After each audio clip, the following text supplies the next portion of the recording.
Welcome to the broadcast. I am Ian Keitani. On the side language desk is Angel Lois.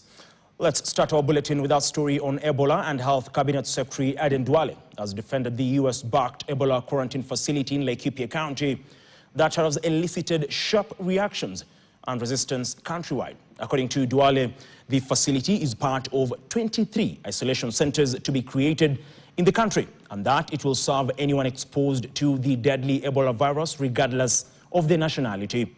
Responding to members of parliament questions inside the National Assembly, the CS said the facility will be jointly manned by both the United States and the Kenyan government.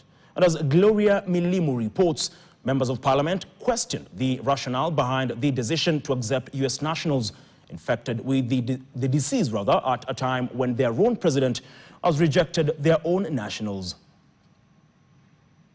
As controversies continue to surround the establishment of an Ebola isolation unit in Laikipia County, it has now been confirmed that the US-backed isolation center that has fueled public concern will now be run by both the US and Kenyan government. The facility, according to Health Cabinet Secretary Duale, will be led by military officers and the Ministry of Health. The facility will jointly run by the government of Kenya and the US government, under the command of the Air Force Commander, the base commander, the entire medical team of the Kenya Defense Forces, together with the Ministry of Health. Duale had a rough time justifying the hosting of the facility in Kenya, with members of parliament questioning the safety of Kenyans. There was corona, which was a global problem.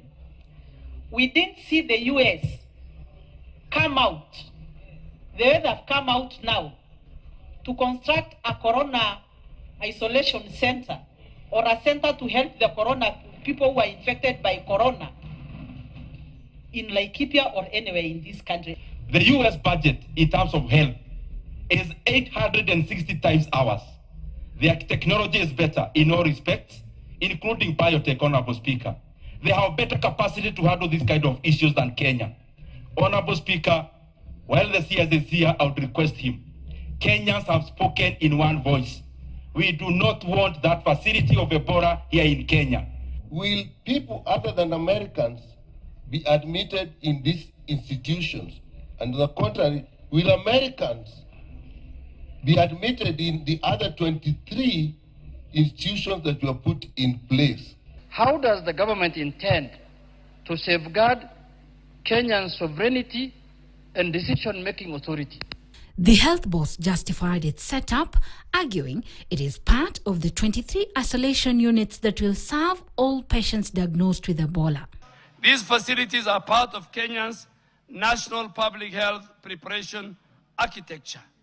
They are not established for exclusive benefit of foreign nationals, foreign governments, or any special category of persons. Meanwhile, African countries at risk of Ebola outbreak have called for concerted effort to curb the spread of the disease. The leaders who met virtually Wednesday also agreed to strengthen cross-border surveillance and contact tracing and mobilizing sustainable financing for outbreak preparedness and response, among other key measures.